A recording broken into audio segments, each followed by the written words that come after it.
નમસ્કાર વિદ્યાર્થી મિત્રો, સુસ્વાગતમ. ધોરણ 11ના કોમર્સના તમામ વિદ્યાર્થીઓનું સ્વાગત છે. ગઈકાલે આપણે ચેપ્ટર 1ની શરૂઆત કરી હિસાબી પદ્ધતિ અને તેના પારિભાષિક શબ્દો. એની અંદર આપણે ઇન્ટ્રોડક્શન એટલે કે પ્રસ્તાવનાની ચર્ચા કરી.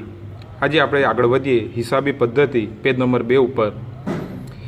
હિસાબી વ્યવસાયની જુદી જુદી સંસ્થાઓ દ્વારા હિસાબી પદ્ધતિના વ્યાખ્યાન સ્વરૂપે રજૂ કરવામાં આવેલ છે. ભારતની અંદર આપણે જોઈએ તો એક સંસ્થાનું નિર્માણ કરવામાં આવ્યું છે જે એકાઉન્ટિંગ સ્ટાન્ડર્ડ રજૂ કરે છે. આ વ્યાખ્યાનો આધારે હિસાબી પદ્ધતિના ખ્યાલ સમજી શકાય.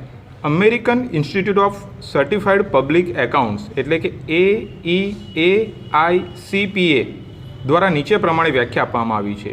એટલે આ સંસ્થા દ્વારા નામું કોને કહેવાય એની એક વ્યાખ્યા આપવામાં આવી છે. આપણે જોઈએ, હિસાબી પદ્ધતિ વ્યવહારો અને બનાવો છે. There is a transaction between two person, એમ કહી શકાય બે વ્યક્તિઓ વચ્ચે થતો નાણાકીય વ્યવહાર જે નાણાકીય લક્ષણ ધરાવતા હોય અને તેમને નાણાંના સ્વરૂપે નોંધવાની, તેનું વર્ગીકરણ એટલે કે ક્લાસિફિકેશન કરવાનું છે, તેમજ તારણો કાઢીને તેના પરિણામોનું અર્થઘટન કરવાની કળા છે. જો વિદ્યાર્થી મિત્રો, American institute of certified public એકાઉન્ટ્સે સરસ મજાની આ વ્યાખ્યા આપી છે કે એવા નાણાકીય વ્યવહારો કે જેને વ્યવસ્થિત નોંધવાના, તેનું વ્યવસ્થિત વર્ગીકરણ કરવાનું છે અને વર્ગીકરણ કર્યા પછી તેનામાંથી તારણો કાઢવાના છે અને ચોક્કસ અર્થઘટન થતું હોય છે. એકમ પાસે કેટલી સ્થાવર મિલકતો છે, કેટલી દ્રશ્ય મિલકતો છે, કેટલી મૂડી છે, કેટલા દેવા છે, કેટલા ચાલુ દેવા છે, કેટલી ચાલુ મિલકતો છે, કેટલો નફો, કેટલું નુકસાન, કેટલો ખર્ચ કરવામાં આવ્યો છે, કેટલી ઉપજ થઈ. આ બધા તારણો આપણે નામા પદ્ધતિને જો વ્યવસ્થિત રીતે નોંધ કરીએ તો આપણે કાઢી શકીએ છીએ. પરંતુ હિસાબી પદ્ધતિના વિકાસને ધ્યાનમાં રાખીને અમેરિકન સ્ટાન્ડર્ડ કાઉન્સિલ એટલે કે બીજી એક કાઉન્સિલ છે ASC દ્વારા નીચે પ્રમાણે અન્ય વ્યાખ્યા આપવામાં આવી છે. હિસાબી પદ્ધતિ એ સેવાની પ્રવૃત્તિ છે. તેનું કાર્ય ખાસ કરીને નાણાકીય સ્વરૂપની અને આર્થિક પ્રવૃત્તિઓ વિશે જથ્થાત્મક માહિતી આપવાનું છે કે જેનો હેતુ આર્થિક નિર્ણયોમાં મદદરૂપ થવાનો છે. જો વિદ્યાર્થી મિત્રો, દરેક ધંધાકીય એકમ, દરેક વેપારી એકમ, દરેક કંપની માટે આર્થિક નિર્ણયો ખૂબ જ અગત્યના હોય છે અને આ આર્થિક નિર્ણયો લેવામાં હિસાબી પદ્ધતિ ખૂબ જ ઉપયોગી બને છે. આપણે વાણિજ્ય વ્યવસ્થાની અંદર પ્રથમ ચેપ્ટરની અંદર ચર્ચા કરી ચૂક્યા કે નીતિ વિષયક નિર્ણયો ઉચ્ચ સપાટીએ લેવામાં આવે છે.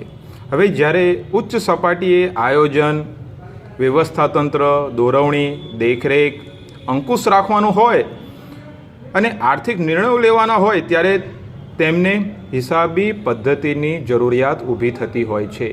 ત્યારે આ હિસાબી પદ્ધતિ એવી માહિતી રજૂ કરે છે કે જે ભવિષ્ય માટે ધંધાકીય એકમોને આર્થિક નિર્ણયો લેવામાં ખૂબ જ ઉપયોગી બને છે.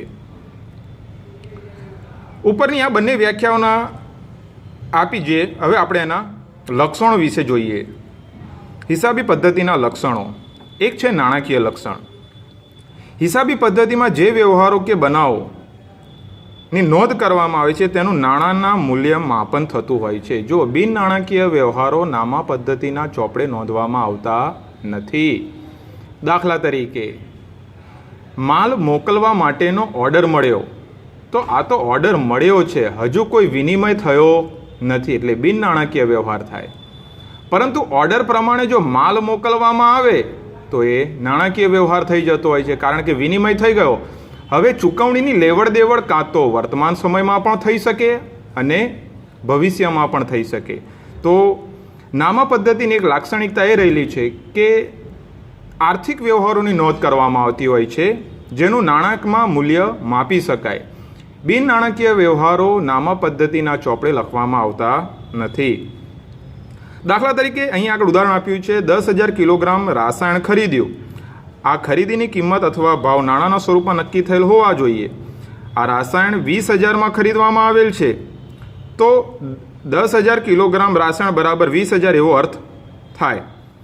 રાસાયણ ખરીદીનો વ્યવહાર છે, રાસાયણના બદલામાં 20,000 ચૂકવવાના છે એટલે નાણું છે. નાણાંના થયેલ વ્યવહાર આર્થિક વ્યવહાર કહેવાય. આ વ્યવહાર નાણાકીય લક્ષણ ધરાવે છે. એટલે ટૂંકમાં ખરીદી હોય કે વેચાણ હોય કે પછી કોઈ ચૂકવણી હોય કે કોઈ લેવડ દેવડ હોય, પરંતુ એ નાણાંમાં થયેલી હોવી જોઈએ તેવા જ વ્યવહારો નામા પદ્ધતિના ચોપડે નોંધવામાં આવે છે. નાણું ફેરબદલીના માધ્યમ તરીકે હિસાબી પદ્ધતિમાં નોંધવામાં આવતા વ્યવહારો કે બનાવો નાણાંના માધ્યમથી અસ્તિત્વમાં આવ્યા છે. કારણ કે હવે બાર્ટર સિસ્ટમ નીકળી ગઈ ભાઈઓ. એટલે વસ્તુના બદલામાં વસ્તુનો વિનિમય થતો નથી, પરંતુ વસ્તુના બદલામાં નાણાંનો વિનિમય થતો જોવા મળે છે. 10,000 કિલોગ્રામ રાસાયણ જેના દ્વારા વેચવામાં આવેલો છે તે રાસાયણના બદલે નાણાં મેળવે છે અને આ નાણાંના બદલે તે અન્ય કોઈ વસ્તુ કે સેવા ખરીદી શકે છે. વેચનારના વ્યવહારને નીચે પ્રમાણે સમજીએ. પેજ નંબર 3 ઉપર આપણે જોઈ શકીએ છીએ વિદ્યાર્થી મિત્રો, કોષ્ટક દ્વારા આપણને આ કે વેચનાર પાસે 10,000 કિલો રાસાયણ છે. રાસાયણનું મૂલ્ય 20,000 છે, જેનું વેચાણ કરવામાં આવે છે 20,000 દ્વારા કોઈ પણ વસ્તુ કે સેવા ખરીદશે. આમ સીધી રીતે વસ્તુના બદલામાં વસ્તુ કે સેવા પ્રાપ્ત કરવાના સ્થાને વસ્તુનું નાણાંમાં અને નાણાંનો વસ્તુ કે સેવામાં વિનિમય થાય છે. આમ નાણું વ્યવહાર કે બનાવ માટે ફેરબદલીનું માધ્યમનું કાર્ય કરે છે. ત્યાર પછી છે વ્યવહારોનું વર્ગીકરણ અને વિશ્લેષણ. હિસાબી પદ્ધતિમાં જુદા જુદા પ્રકારનો વ્યવહારો થાય છે. આ વ્યવહારો રોકડ સ્વરૂપે કે બિનરોકડ સ્વરૂપે એટલે કે ઉધાર કાં તો રોકડેથી, જેને સાદી ભાષામાં ઉધાર વ્યવહાર થતા હોય છે. આ વ્યવહારો આવક, ખર્ચ કે મિલકત દેવા વગેરે માટેના હોય છે. દાખલા તરીકે 10,000 પગાર ચૂકવ્યો તો એ ચૂકવણીનો વ્યવહાર છે. ₹5,000ની મિલકત ખરીદી તો મિલકતને લગતો વ્યવહાર છે. આ વ્યવહારોને તેના પ્રકારના આધારે એટલે કે હિસાબી પદ્ધતિના ઉધાર જમાના નિયમો પ્રમાણે જેની હવે પછી ચર્ચા કરવામાં આવેલ છે. એટલે ચેપ્ટર નંબર 2ની અંદર જ્યારે આપણે ચર્ચા કરીશું ત્યારે આપણા પ્રેક્ટિકલી થોડા દાખલા પણ આવશે અને તમને મજા પણ આવશે.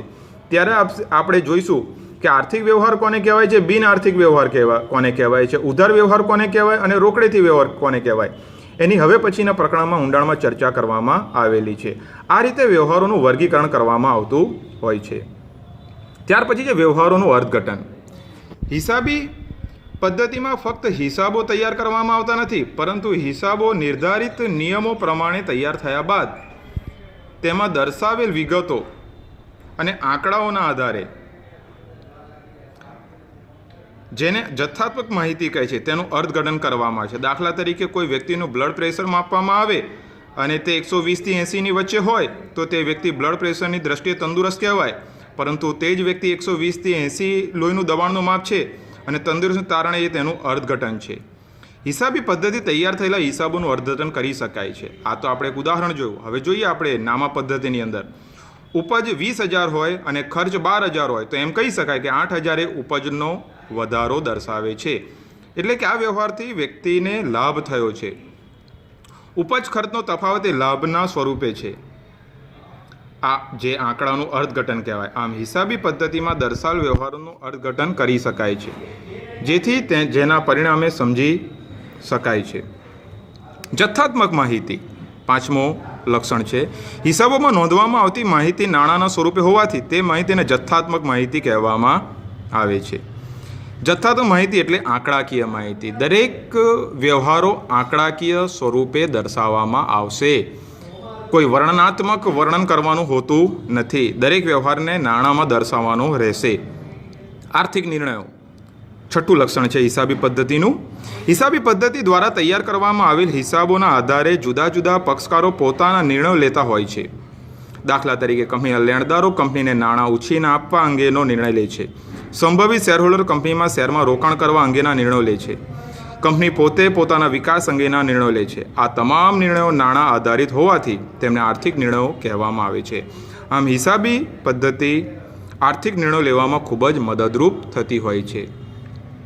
ઉધાર વેચાણ કરવાથી ધંધામાં દેવાદારોનું સર્જન થતું હોય છે. તો ધંધામાં દેવાદારો કેટલા છે એ પણ આપણે એનું અર્થઘટન કરી શકીએ છીએ. ઉધાર ખરીદી કરવાથી ધંધામાં લેણદારોનું સર્જન થતું હોય છે.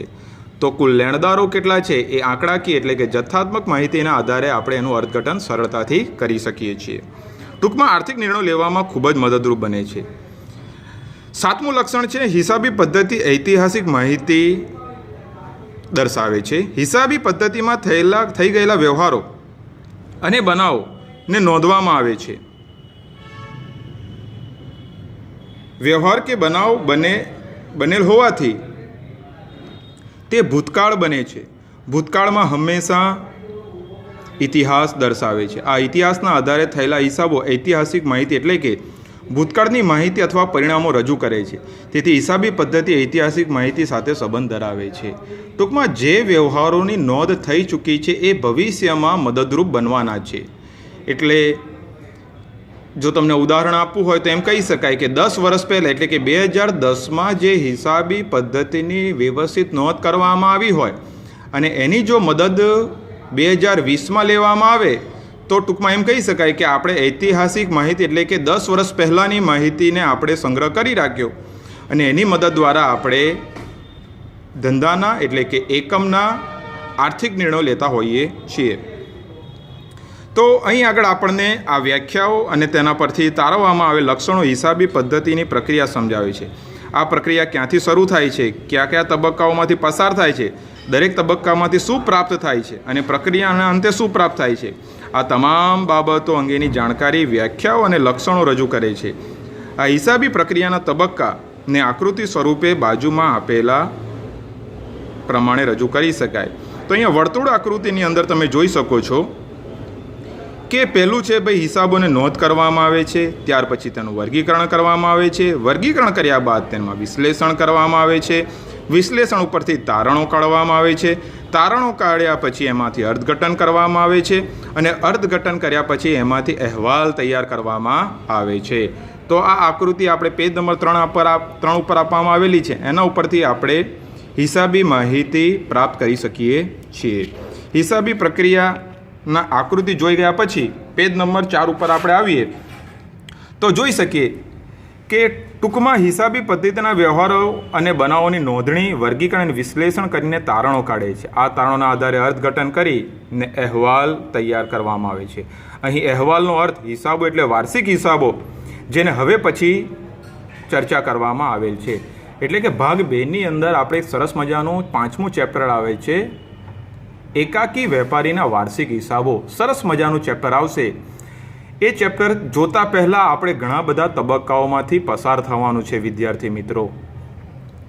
એની ચર્ચા હવે પછી કરીશું, પરંતુ અહીં આગળ આપણને કોષ્ટક સ્વરૂપે જે માહિતી આપી છે એની ચર્ચા કરીએ. હિસાબી પ્રક્રિયા નીચે પ્રમાણે રજૂ કરી શકાય. વ્યવહારો અને બનાવોની ઓળખ કરવી, તેનું નાણાંમાં માપન કરવું, એટલે કે વ્યવહાર આર્થિક છે કે બિન આર્થિક, વ્યવહારો અને બનાવોના દાખલા કરવા. ત્યાર પછી છે નાણાકીય વ્યવહારોની નોંધણી કરવી, એનું વર્ગીકરણ, તારણો કાઢવા, વિશ્લેષણ કરવું અને અર્થઘટન કરવું. એ વ્યવહારોની વ્યવસ્થિત રીતે એની નોંધણી કરવાની છે, એનું વર્ગીકરણ, એમાંથી તારણો અને અર્થઘટન કાઢવાના છે. ત્યાર પછી પ્રક્રિયા પૂર્ણ થયા પછી એનો અહેવાલ સ્વરૂપે રજૂ કરવામાં આવે છે, એટલે કે નાણાકીય માહિતીનો ઉપયોગકર્તાઓને અહેવાલ સ્વરૂપે રજૂઆત કરવામાં આવે છે. એકમની અંદર ઘણા બધા પક્ષકારો હોય છે. મુખ્ય 2 પક્ષકારો હોય, એક આંતરિક પક્ષકારો હોય છે અને બાહ્ય પક્ષકારો હોય. આંતરિક પક્ષકારોની જો વાત કરીએ એટલે સંચાલક મંડળ, અધિકારીઓ, કર્મચારીઓ કહી શકાય. અને બાહ્ય જો પક્ષકારોની વાત કરીએ તો લેણદારો, દેવાદારો, ગ્રાહકો, વેપારીઓ, આ બધા બાહ્ય પક્ષકારો છે. શેર હોલ્ડર હોય, રોકાણકારો, આ બધાને જ આપણા અહેવાલની ખૂબ જ નાણાકીય પત્રકોની ખૂબ જ જરૂરિયાત હોતી હોય છે અને એના એ અહેવાલ પરથી એ લોકો નીતિ વિષયક નિર્ણયો લેતા હોય છે. હિસાબી પદ્ધતિના લક્ષણો અને હિસાબી પદ્ધતિનું સ્વરૂપ સમજાવે છે કે હિસાબી પદ્ધતિ દ્વારા કયા પ્રકારના કાર્યો કરવામાં આવે છે અથવા તેના હેતુઓ કયા કયા છે તે અંગેની જાણકારી નીચે પ્રમાણે આપવામાં આવી છે. એટલે હવે પછી જ્યારે આપણે ભેગા થઈશું ત્યારે હિસાબી પદ્ધતિના હેતુઓ વિશે આપણે ચર્ચા કરીશું. Have a nice day.